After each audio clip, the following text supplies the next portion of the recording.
Isaiah chapter 5. Now will I sing to my well-beloved a song for my beloved touching his vineyard. My well-beloved hath a vineyard in a very fruitful hill, and he fenced it and gathered out the stones thereof and planted it with the choicest vine and built a tower in the midst of it, and also made a winepress therein.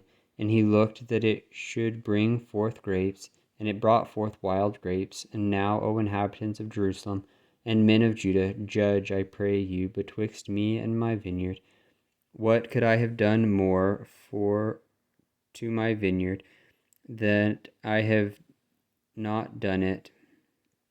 Wherefore, when I looked that it should bring forth grapes, brought it forth wild grapes. And now go to, I will tell you what I will do to my vineyard. I will take away the hedge thereof, and it shall be eaten up, and break down the wall thereof, and it shall be trodden down. And I will lay it waste, it shall not be pruned nor digged, but there shall come up briars and thorns. I will also command the clouds that they rain no rain upon it. For the vineyard of the Lord of hosts is the house of Israel, and the men of Judah his pleasant plant. And he looked for judgment, but behold oppression, for righteousness, but behold a cry. Woe unto them that join house to house, that lay field to field, till there be no place, that they may be placed alone in the midst of the earth.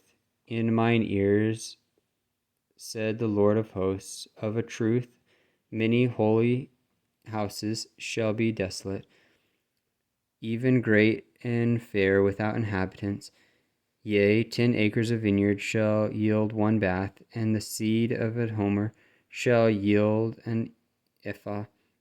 Woe unto them that rise up early in the morning, that they may follow strong drink, that continue until night, till wine inflame them, and the harp and the viol, and the tabret, and pipe and wine are in their feasts, but they regard not the work of the Lord, neither consider the oppression of his hands. Therefore my people are gone into captivity, because they have no knowledge, and their honorable men are famished, and their multitude dried up with thirst. Therefore hell hath enlarged herself, and opened her mouth without measure, and their glory, and their multitude, and their pomp, and he that rejoiceth shall descend unto it. And the mean man shall be brought down, and the mighty man shall be humbled, and the eyes of the lofty shall be humbled. But the Lord of hosts shall be exalted in judgment, and God that is holy shall be sanctified in righteousness. Then shall the lambs feed after their manner, and the waste places of the fat ones shall strangers eat. Woe unto them that draw iniquity with cords of vanity, and sin as it were with a cart rope, that say, Let me make speed and hasten his work, that we may see it, and let the counsel of the Holy One of Israel draw nigh and come, that we may know it.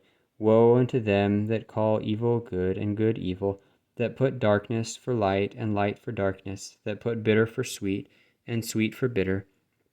Woe unto them that are wise in their own eyes, and prudent in their own sight. Woe unto them that are mighty to drink wine, and men of strength that mingle strong drinks, which justify the wicked for reward, and take away the righteousness of the righteous from him. Therefore, as the fire devoureth the stubble, and the flame consumeth the chaff, so their root shall be as rottenness, and their blossom shall go up as dust, because they have cast away the law of the Lord of hosts, and despised the word of the Holy One of Israel. Therefore is the anger of the Lord kindled against his people, and he hath stretched forth his hand against them, and hath smitten them. And the hills did tremble, and their carcasses were torn in the midst of the streets. For all this his anger is not turned away, but his hand is stretched out still. And he will lift up an ensign to the nations from far, and will hiss unto them from the end of the earth. And behold, they shall come with speed swiftly. None shall be weary, nor stumble among them. None shall slumber, nor sleep. Neither shall the girdle of their loins be loosed, nor the latchet of their shoes be broken. Whose arrows are sharp, and all their bows bent. Their horses' hoofs shall be counted like flint, and their wheels like a whirlwind. Their roaring shall be like a lion.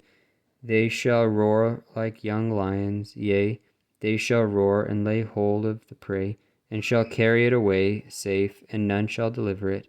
And in that day they shall roar against them like the roaring of the sea. And if one look unto the land, behold darkness and sorrow, and the light is darkened in the heavens thereof.